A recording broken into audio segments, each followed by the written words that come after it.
واقعہ میں سنانا چاہتا ہوں۔ مصر میں ایک صاحب خیر شخص رہتا تھا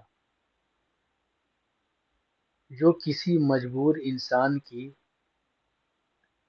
ضرورت پوری کروا دیتا تھا۔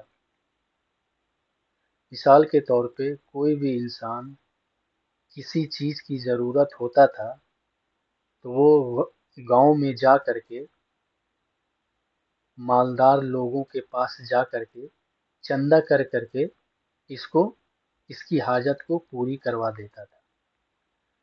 تو اسی طرح سے ایک مرتبہ اس کے پاس ایک فقیر آیا اور کہنے لگا کہ میرے کے یہاں ایک لڑکا پیدا ہوا ہے، مجھے اس کے لیے کچھ ضروری سامان خریدنا ہے، تو مجھے کچھ رقم کی ضرورت ہے۔ تو وہ صاحب خیر شخص نے گاؤں میں گئے اور چندہ اکٹھا کرنے لگے۔ جو مالدار لوگ تھے ان کے پاس گئے اور چندہ مانگنے لگے، تو کسی نے بھی کوئی چندہ نہیں دیا، کوئی رقم نہیں دیا۔ تو جو چندہ ہمیشہ کرتے رہتے ہیں ان کو چندہ ملنا بھی مشکل ہو جاتا ہے۔ تو یہ شخص جو تھے مایوس ہو کر ایک بہت بڑے سخی کے قبر پہ گئے اور ان کو جو ہے سارا ماجرا بتایا اور بتا کر واپس اپنے گھر چلے آئے۔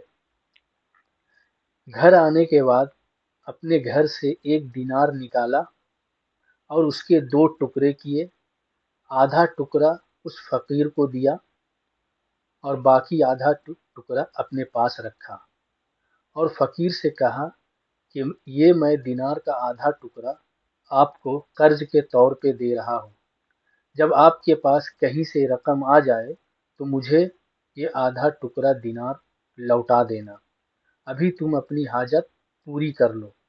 وہ فقیر آدھا ٹکڑا دینار لے کر اپنے گھر چلا گیا،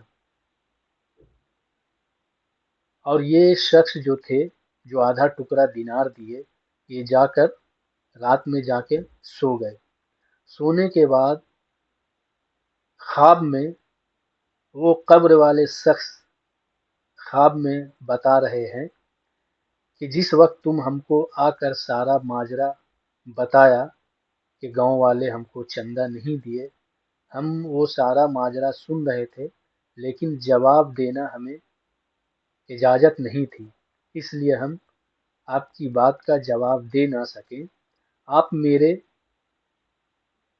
گھر جائیں اور میرے گھر والوں سے کہیں کہ فلاں جگہ پہ جہاں پہ چولہا بن رہا ہے وہاں پہ ایک مٹکا گڑا ہوا ہے جس میں 500 اشرفیاں ہیں، 500 دینار ہیں، وہ سب نکال کر اس فقیر کو دے دیں۔ تو یہ صاحب خیر شخص نے اس قبر والے شخص کے گھر میں گئے اور جا کے ان کے گھر والوں کو بتایا ایسا ایسا معاملہ ہے۔ ان کے گھر والے اس جگہ پہ جا کے دیکھے تو واقعی میں ایک برتن میں 500 اشرفیاں ہیں، وہ پوری نکال کر اس فقیر کو دینے لگے۔ تو صاحب خیر شخص نے کہا کہ یہ اس کا وارث آپ ہیں، آپ اس کو رکھیے۔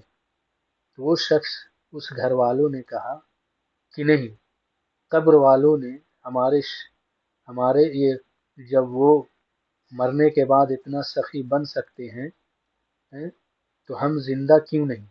نہیں، اس کے وارث ہم نہیں ہیں اور ہم یہ دینار نہیں رکھیں گے۔ یہ پورا جو ہے دینار وہ فقیر کو دے دیے۔ فقیر کیا کیا، اس میں سے ایک دینار نکالا اور ایک دینار کو دو ٹکڑا کیا۔ دو ٹکڑا کرنے کے بعد آدھا ٹکڑا اس کو دیا جو صاحب شخص نے آدھا ٹکڑا فقیر کو قرض کے طور پہ دیا تھا۔ تو آدھا ٹکڑا پہلے اس قرض کو ادا کیا اور آدھا ٹکڑا اپنے پاس رکھا۔ اور باقی 499 دینار کہا اس کو غریبوں اور مسکینوں میں بانٹ دو۔ تو میرے دوستو، آپ کمنٹ کر کے بتائیں کہ اس واقعہ میں، اس کہانی میں سب سے بڑا سخی کون شخص ہے؟ یہ صاحب خیر شخص جو چندہ کرنے والا تھا، یا جو قبر میں لیٹا ہوا تھا وہ شخص، یا اس کے گھر والے، یا یہ فقیر؟ آپ کمنٹ میں ضرور بتائیں، اور اپنے بھائی کے اس چینل کو سبسکرائب ضرور کریں۔ اللہ حافظ۔